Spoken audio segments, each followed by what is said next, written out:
既然双方达成共识，海伦娜便直接掏出笔来，在合同细节上进行完善。全程有手机摄录，再加上海伦娜北欧女皇的身份以及互联网上的超高流量，她一点也不担心霍华德敢反悔。双方确定合约条款之后，霍华德便在合同上写下了自己的名字。随后双方交换协议，合约便算是正式生效。一切搞定之后，海伦娜收好合约，关闭手机录像，开口道：“罗斯柴尔德先生，合作愉快。”霍华德连忙问他：“女皇陛下，现在能把丹药给我了吗？”当然。海伦娜不假思索地将丹药递到他的面前，开口道：“我们北欧皇室虽然钱没多少，但一向极其重视契约精神。”霍华德伸出手来，颤颤地将丹药接过去，正想询问海伦娜应该如何服用的时候，海伦娜便先一步开口道：“直接吃下去就好了。”霍华德听闻这话，便不再有任何犹豫，直接将这丹药拍入了口中。霎时间，丹药在口中化作比方才浓郁数倍的热流，迅速流入腹中。霍华德感觉自己就像是一个干瘪了的气球，被迅速充满气体。原本只能半躺在床头的他，立刻感觉到身体重新拥有了力量，而且这种力量感之前还要大得多。稍一使力，霍华德便直接从床上坐了起来，而且他惊喜万分地发现，自己的身体竟然没再有半分抽搐和抖动。兴奋至极的他连忙尝试下地行走，结果双腿的力量和身体稳重的程度强得超出他的预期。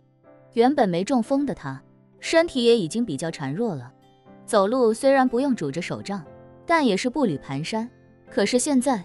他尝试走了几步，不能说健步如飞，也至少稳健了许多，双腿迈出去的力度以及落地后的支撑力都有了很大的提升。回想自己中风在床的窝囊感，霍华德恨不能当场来一段霍霍哈哈一哈哈哈的仰天长啸。在宽敞无比的超大病房里走了好几圈，霍华德也舍不得停下来，反倒是越走越兴奋，越走越激动。海伦娜被他在眼前晃来晃去，晃得眼晕，于是便开口道：“差不多了，罗斯柴尔德先生，别再走了，你钱还没给呢。”霍华德旋即一愣，这才回过神来，意识到自己还没履约，于是略有几分抱歉地笑道：“不好意思，女皇陛下，实在是有些激动，还请见谅。”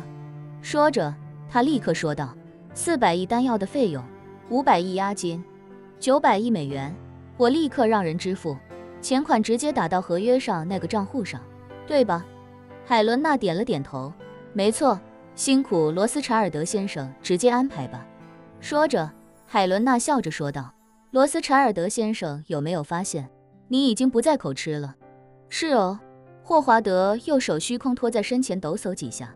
啧啧称奇道：“了不起，确实了不起，这丹药真是神了。”一番感慨过罢，他也没耽搁，直接拿起手机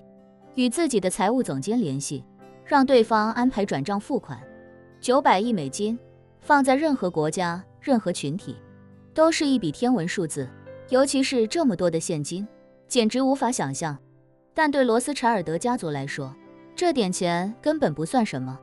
甚至连个零花钱都算不上。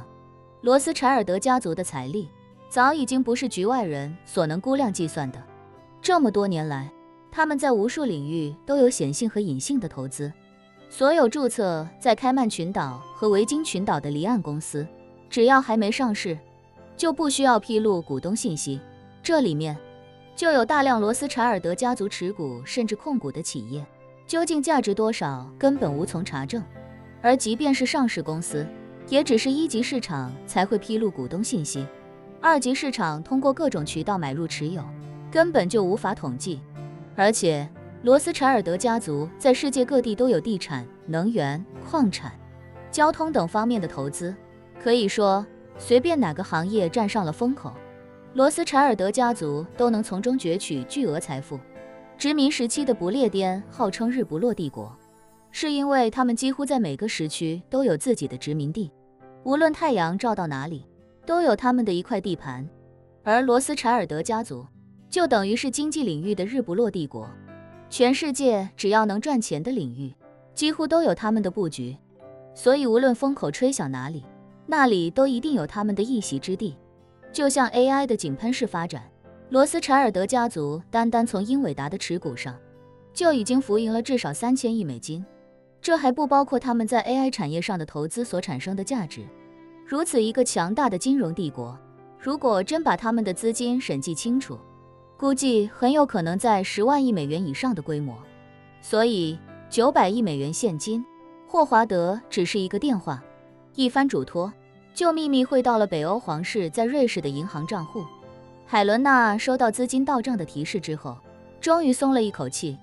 随即想起叶晨的嘱托，便对霍华德说道：实不相瞒，罗斯柴尔德先生，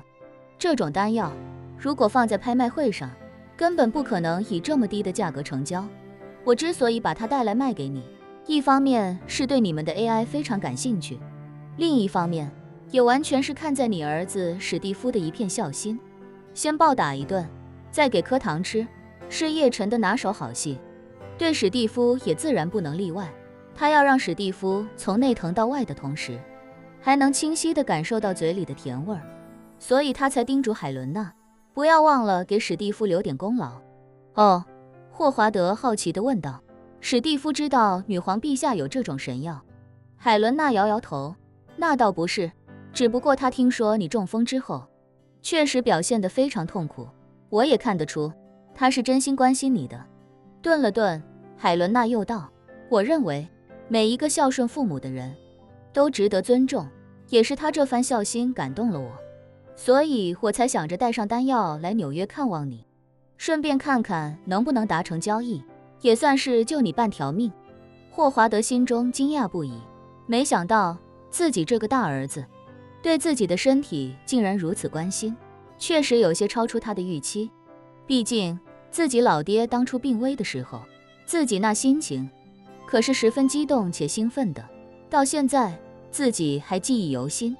所以这让他以为史蒂夫对自己这个父亲的情分有可能大过继承人的吸引力，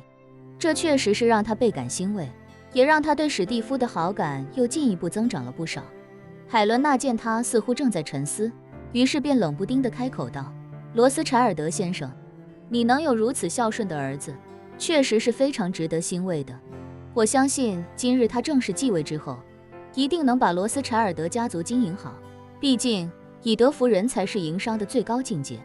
霍华德一听这话，原本中风已经完全好了的他，还是不由自主地猛一哆嗦。儿子孝顺确实欣慰，可一想到原定于上午10点召开的家族会议，他不由得紧张起来，心想欣慰归欣慰，感动归感动，但既然我的身体已经完全恢复了，那交接族长之位的事情